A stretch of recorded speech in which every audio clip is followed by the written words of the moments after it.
안녕하세요, 독일카시입니다. 봄부터 시작해 매주 홍천 정원에 와서 식물들의 근황들을 기록한 지 16주차가 되었습니다. 오늘 영상의 촬영일은 2026년 8월 15일 토요일이고 현재 시각은 오전 6시 30분입니다. 장마가 끝나고 2주간 기록적인 폭염이 계속되고 있는데요. 그렇다 보니 이맘때만 되면 식물들이 정말 힘들어하고 예쁜 모습도 많이 잃어버리게 됩니다. 지금 해줄 수 있는 건 물밖에 챙겨줄 게 없는 것 같아요. 새벽에 일어나서 물을 줘야 할 식물들은 물을 좀 챙겨주었고요. 영상을 찍어보고 있습니다. 많은 분들이 현재 정원에 물 주는 것을 정말 힘들어하고 계시더라고요. 그런데 모든 식물들에게 매일 물을 줄 필요는 없거든요. 오늘 소개할 정원 식물은 총 32종인데 이 식물들의 물 요구도에 따라서 세 그룹으로 한번 나눠보았습니다. 물을 정말 좋아하고 잘 챙겨줘야 하는 식물들, 중간 정도에 속하는 식물, 그리고 물을 주지 않아도 되는 식물로 나누어서 근원과 함께 소개해 보도록 할게요. 정원 식물들을 선택하고 관리하는 데에 조금이나마 도움이 되었으면 좋겠습니다. 물론 땅의 뿌리를 완전히 활착한 성체 혹은 성목을 기준으로 나누었고요.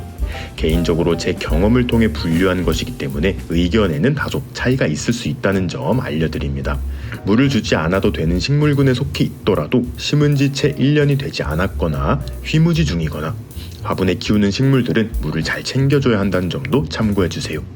그럼 좋아요 한 번씩 눌러주시고 바로 시작하도록 하겠습니다. 가장 첫 번째 소개할 식물은 수분 요구도랑은 관련 없는 미니 연꽃 조이입니다. 아시다시피 연꽃은 항상 물 안에 살기 때문에 물만 잘 채워주면 되는데요. 지난주에 봉오리 상태였던 애들이 완전히 만개해 있습니다.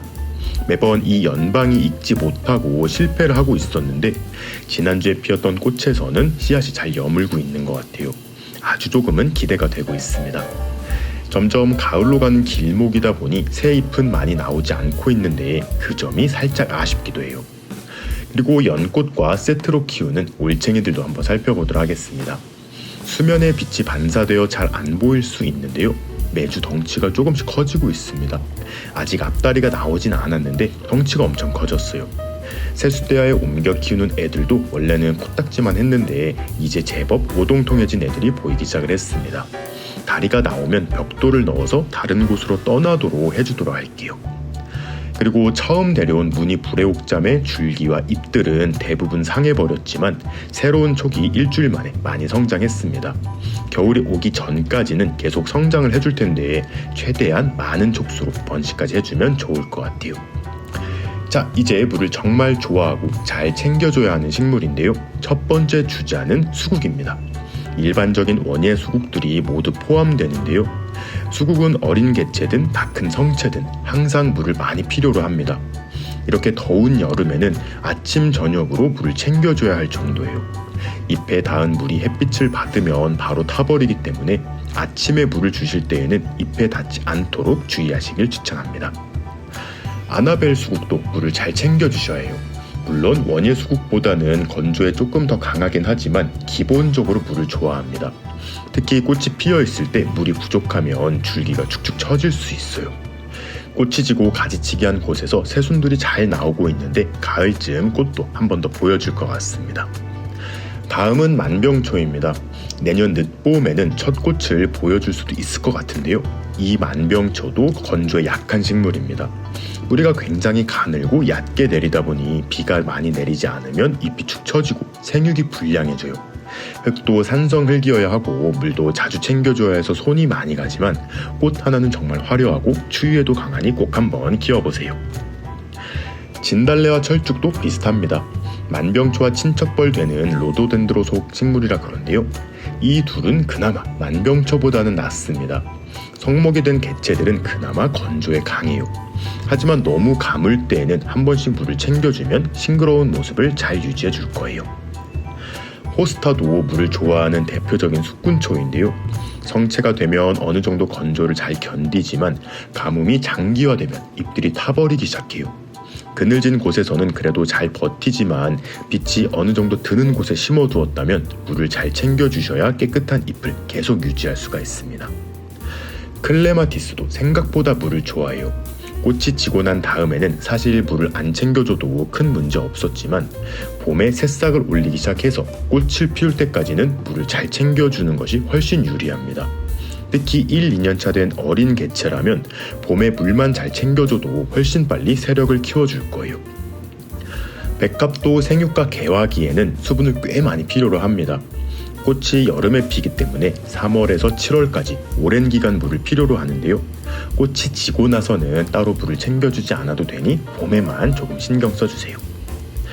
이제 적당히 물을 좋아하지만 건조에도 잘 견디는 식물들입니다.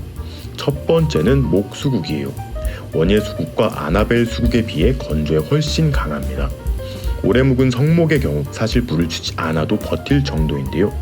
꽃을 조금 더 오래 싱싱하게 보고 싶으시다면 개화기에는 물을 어느 정도 챙겨주는 것이 좋아요. 꽃이 없을 때에는 사실 내리는 비만으로도 충분히 잘 성장합니다. 크리스마스 로즈도 비슷해요. 어린 개체의 경우 가뭄에 약하지만 묵은 개체의 경우 건조에도 꽤 잘 견딥니다. 다만 성장이 빠른 식물은 아니기 때문에 심고 나서 2년차까지는 물을 어느 정도 챙겨주는 것이 좋아요. 홍천 정원의 크리스마스 로즈는 벌써 4년차가 되었는데 물을 따로 챙겨주고 있진 않습니다. 성목이 된 장미도 생각보다 건조에 강해요. 다만 꽃이 절정인 5월 한 달간은 물을 잘 챙겨줘야 하는데요. 개화기에 물이 부족하게 되면 꽃이 피긴 하지만 크기와 개화량이 조금 떨어지게 됩니다. 홍천 정원의 영국 장미들은 사실 내리는 비만 맞고도 잘 성장해주고 있어요. 작약은 대표적인 국은 식물이죠. 덩이 뿌리에 수분과 양분을 저장하며 성장을 하기 때문에 건조에 어느 정도 강한 모습을 보입니다. 하지만 장기간 가뭄이 지속될 경우 뿌리에 저장된 수분을 다 사용하게 되면서 이듬해 성장과 개화에 문제가 있을 수 있기 때문에 너무 가뭄이 계속될 때 한두 번 정도 물을 챙겨주면 좋아요. 제 경우 봄 가뭄 때 한 번, 가을 가뭄 때 한 번 정도 흠뻑 물을 챙겨주고 있습니다. 목단도 성목이 되면 건조에 꽤 강합니다. 뿌리가 깊이 내려가기 때문에 비가 많이 오지 않더라도 웬만하면 피해를 입지 않아요. 다만 꽃봉오리가 부푸는 시기에 수분이 부족하게 되면 꽃이 제대로 피지 않습니다. 특히 화려한 겹꽃의 경우에 더 그런데요. 꽃봉오리가 생겨서 꽃을 피울 때까지 생각날 때 한 번씩 물을 주시면 너무 좋을 것 같습니다. 도감상 라일락도 건조에 강하다고 알려져 있긴 한데요. 저 같은 경우에는 봄에 한 번, 한창 새잎을 올리는 여름에 비가 안 오면 또 물을 챙겨줍니다. 생각보다 건조함이 오래 지속되면 잎이 말라버리거나 오그라드는 경우가 많더라고요. 물론 병증일 수도 있지만 물만 자주 챙겨줘도 이런 현상이 거의 생기지 않았습니다.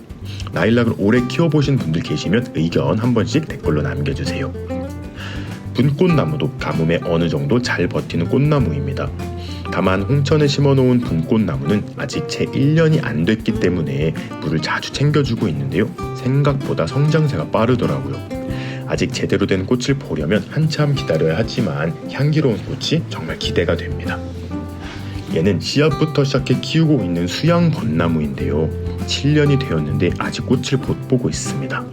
벚나무 역시 성목이 되면 따로 물을 주지 않아도 건조에 잘 버티지만 심고 나서 1년 정도는 물을 잘 챙겨주는 것이 유리합니다. 뿌리가 빠르게 활착이 되는 만큼 그 이후 성장세 역시 좋아지기 때문인데요. 손목 이상 굵기가 된 벚나무라면 굳이 물은 챙겨주지 않아도 괜찮습니다. 블루에로우를 비롯한 침엽수들도 활착이 된 상태라면 따로 물을 챙겨주지 않아도 괜찮아요. 다만 심은 곳이 축대 위라거나 물이 너무 잘 빠지는 곳이라면 봄철과 여름 가뭄 때 잎끝이 마를 수가 있거든요. 그런 경우라면 한 번씩 물을 챙겨주시고 일반적인 정원이라면 크게 물 주기를 신경 쓰지 않아도 괜찮을 것 같습니다. 안개나무 역시 건조에 강하지만 물을 좋아하는 나무이기 때문에 비가 너무 안 오는 시기에는 한 번씩 물을 챙겨주면 좋아요. 수분이 많이 부족해지면 잎의 색감이 옅어지고 활력도 살짝 잃어버리는데 그때 물을 챙겨주면 바로 싱싱한 모습으로 돌아옵니다. 다른 애들 물 주실 때 한두 번만 챙겨줘도 충분할 것 같아요. 사철나무도 오래 묵은 개체라면 따로 물을 챙겨주지 않아도 괜찮습니다. 다만 어린 개체의 경우 너무 가물게 되면 역시 잎의 생육이 부진해지더라고요. 성장도 생각보다 빠르지 않은 나무이기 때문에 역시 생각나실 때마다 한 번씩 물을 챙겨주시면 훨씬 건강하게 성장해 줄 거예요. 이제 건조에 진짜 강한 식물들입니다. 바이텍스인데요. 지난해 앞마당 화단에 작은 묘목을 심어둔 건데 이제 예쁜 첫 꽃을 피워주기 시작했습니다. 저 역시 심을 때 한 번 물 주고 따로 물을 챙겨준 적이 없는데 아주 잘 성장해주고 있어요. 뿌리 활착만 되면 아무리 가물어도 잘 버티는 식물입니다. 등나무도 마찬가지예요. 뿌리가 넓고 깊게 퍼지기 때문에 내리는 비만으로도 충분한 생육과 성장을 이어갈 수 있습니다. 뿌리에 물이 계속 닿아 있으면 피해를 입을 수 있기 때문에 오히려 물을 많이 줘서 고사하는 경우가 있을 정도예요. 능소화는 워낙 생명력이 강한 나무다 보니 건조에도 정말 강한데요. 그래서 그런지 식물들이 가장 힘들어하는 한여름에 꽃을 피워냅니다. 묘목을 심을 당시에만 한 번만 물을 챙겨주면 그 다음에는 굳이 물을 줄 필요가 없어요. 물은 안 줘도 돼서 편하지만 덩굴이 무서울 정도로 빨리 뻗기 때문에 손길이 많이 필요하긴 합니다. 찔레는 앞서 소개한 계량 장미에 비해서 건조에 훨씬 더 강해요. 개화 시기에 비가 오지 않아 가물더라도 꽃을 엄청나게 피워냅니다. 뿌리 부분이 원예용 장미에 비해 훨씬 발달해서 그런 것 같아요. 다시 한번 말씀드리지만 화분에 키우신다면 물은 항상 잘 챙겨주셔야 해요. 찔레는 화분에서도 분재로 많이 키우는 식물이기 때문에 오해하시면 안 됩니다. 찔레의 형질을 많이 담고 있는 서머 스노우도 건조에 굉장히 강한데요. 얘도 2년차부터는 한 번도 물을 챙겨주지 않았는데 매년 꽃도 잘 피우고 성장도 원활하게 이어가주고 있습니다. 인동, 그 중에서도 할리아나 품종이 현재 계속 꽃을 피워주고 있는데요. 이 인동 덩굴 역시 건조에 정말 강한 식물 중 하나입니다. 개량종들이지만 야생성을 많이 가지고 있어서 그렇다고 하는데 정말 오랜 기간 비가 오지 않아도 한 번도 잎이 쪼그라들거나 하는 모습을 본 적이 없어요. 그만큼 건조에 강한 식물이에요. 층꽃나무도 이제 슬슬 꽃을 피울 준비를 하고 있는데요. 이 층꽃나무 역시 따로 물을 챙겨줄 필요가 없습니다. 작년에도 엄청 화려한 푸른빛이 도는 보라색 꽃을 많이 피워줬었는데요. 올해도 물 한 번 챙겨주지 않았는데 꽃대를 엄청 많이 올려주고 있습니다. 추운 지방에서는 겨울에 지상부가 얼어 죽어서 나무로 키울 수 없는 것이 가장 큰 아쉬움이에요. 드디어 상사화들이 본격적으로 꽃대를 올려주기 시작했습니다. 상사화는 구근 식물이다 보니 구근의 수분과 양분을 저장하는데요. 그렇다 보니 따로 물을 챙겨주지 않아도 잘 성장합니다. 특히 매년 캤다가 다시 심을 필요도 없기 때문에 관리하기가 정말 쉬운 식물이에요. 2주 정도 지나면 엄청난 모습을 보여줄 것 같은데 벌써 기대가 됩니다. 알리움은 지금 바람이 잘 통하는 창고에서 휴식 중입니다. 날이 서늘해지는 10월이 되면 다시 심어주면 되는데요. 알리움 역시 따로 물을 챙겨주지 않아도 알아서 잘 성장하는 구근 식물입니다. 다만 매년 구근의 크기를 키우려면 봄 성장기에 비료는 꼭 챙겨줘야 해요. 그냥 심어두기만 하면 매년 구근이 조금씩 작아지고 꽃도 작아지게 됩니다. 아틀란티스도 건조에 정말 강한데요. 이 아틀란티스가 속한 셋업류의 식물들의 공통점입니다. 뿌리도 넓게 뻗고 줄기와 잎에도 수분을 많이 저장해둘 수 있어서 그런 것 같은데요. 역시 화분에 키우는 경우라면 꼭 물을 챙겨줘야 한다는 점 잊지 마세요. 잉글리시 라벤더입니다. 얘도 한번 심어두기만 하면 따로 물을 챙겨줄 필요가 없어요. 오히려 물이 잘 안 빠진 땅에서는 뿌리가 쉽게 상해 금방 고사해버립니다. 정원 흙이라도 마사나 모래를 섞어서 심어주면 생각보다 잘 자라줄 거예요. 홍천의 강추위도 이겨내고 매년 꽃을 잘 피워주고 있습니다. 마지막 식물은 백리향이에요. 이 백리향은 건조에 매우 특화된 지피식물 중 하나인데요. 성장도 매우 빨라서 화단에 심어두면 다른 풀들이 자랄 틈을 주지 않는 장점이 있습니다. 정말 강건한 식물이지만 라벤더와 마찬가지로 물이 고이는 환경에서는 뿌리가 쉽게 상할 수 있어요. 백리향도 화분에 심어 흘러내리게 키우는 경우가 많은데요. 건조에 강한 백리향이라도 화분에 심은 경우라면 꼭 물을 챙겨주세요. 자, 오늘은 이렇게 물을 좋아하는 식물부터 건조에 강한 식물들까지 한번 살펴보았습니다.